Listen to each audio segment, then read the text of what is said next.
তাল দিয়ে তো আমরা সবাই সব রকমের পিঠাই খেয়েছি। আমরা কি গোলাপ ফুল পিঠা খেয়েছি?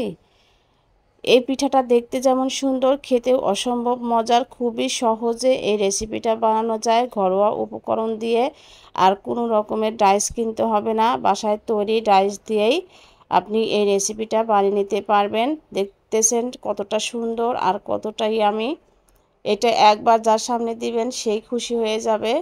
আসসালামু আলাইকুম, সবাই কেমন আছেন? আশা করি ভালো আছেন। আলহামদুলিল্লাহ আমরাও ভালো আছি। আমার গৃহিণীর রান্নাঘর চ্যানেলে সবাইকে আবারও স্বাগতম জানাচ্ছি। নতুন একটা ভিডিও নিয়ে চলে আসলাম। তো চলুন আমরা ভিডিওটা শুরু করে দেই। তো দেখতেই পাচ্ছেন কতটা লোভনীয়। আশা করি আমার সাথেই থাকবেন। ভিডিওটা কেউ স্কিপ করবেন না, তাহলে গুরুত্বপূর্ণ অনেক ইনফরমেশন হয়তো মিস করে যেতে পারেন। তো এখানে আমি তালের রস নিয়েছি 2 কাপের মতো হবে। আর স্বাদ মতো একটু লবণ দিয়ে দিলাম, আর অল্প একটু পানি দিয়েছি আমি। দিয়ে আমি একদম বলক যখন উঠবে তখন আমি এর মধ্যে দিয়ে দিব হচ্ছে আতপ চাউলের গুঁড়ো। তো বলকটা কিন্তু উঠে আসছে, এই পর্যায়ে আমি আতপ চাউলের গুঁড়ো দিয়ে দিব হচ্ছে হাফ কেজির মতো হবে। দিয়ে একটু মিশিয়ে আমি ঢাকনা দিয়ে ঢেকে দমে রেখে দিব 5 মিনিটের মতো। চুলাটা মিডিয়ামের চাইতে একটু কম রাখবো। তো দেখতেই পাচ্ছেন আমি দমে রেখে দিব 5 মিনিটের মতো। তো 5 মিনিট পরে আমি আবার চলে আসলাম। এখন আমি নেড়ে চেড়ে ডোটা বানিয়ে নিচ্ছি। আমরা যেমন পুলি পিঠা বানাই ঠিক ওই রকমই হবে ডোটা। একদমই শক্ত হবে না, আবার একদম নরমও হবে না। দেখতেই পাচ্ছেন ডোটা কতটা সুন্দর হয়েছে। তো দেখতেই পাচ্ছেন আমি ভিতরের পুরটা রেডি করে নিচ্ছি। এখানে নারকেল নিয়েছি, নারকেল কোরানো নারকেল একটা নারকেল কিনেছিলাম। দিয়ে দিলাম হচ্ছে সাদা তিল, আর দিব হচ্ছে খেজুরের গুড়। খেজুরের গুড়টা আমার বাসায় ছিল, ফ্রিজে রাখা ছিল গতবারের গুড়টা। আর আমি 3টা এলাচ দিয়েছি। গুড় চিনি যেটা ইচ্ছা সেটাও দিতে পারবেন, এতে কোনো সমস্যা নেই। শুধু টেস্টের একটু হেরফের হবে। তো এখন দেখতেই পাচ্ছেন আমি পুরটা কিন্তু রেডি করে নিলাম। আমি এখন পিঠা বানাবো। তো প্রথম অবস্থায় ডোটা আমি ভালো করে মথে নিব। ডোটা যত ভালো করে মথে নেবেন এই পিঠাটা দেখতে কিন্তু ততটাই সুন্দর হবে। আর যে জিনিসটা দেখতে সুন্দর লাগে সেটা কিন্তু খেতেও ভালো লাগে। তো অল্প একটু ডো আমি আলাদা করে নিয়ে একটু ভালো করে মথে নিচ্ছি। এবার আমি আমার সাইজ মতো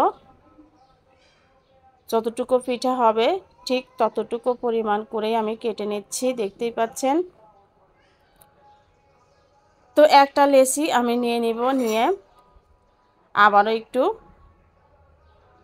ডোলে স্মুথ করে নিচ্ছি। নিয়ে একটা গোল বলের মতো বানিয়ে নিলাম। এবার আমি একটা বাটির মতো করে শেপ দিব। আমরা পুলি পিঠা বানানোর সময় যে এরকম করে বানাই ঠিক ওই রকমই হবে। আর যদি এরকম বাটি না বানাইতে পারেন তাহলে রুটি বানিয়ে সেটা দিয়েও করতে পারবেন, এতে কোনো সমস্যা নেই।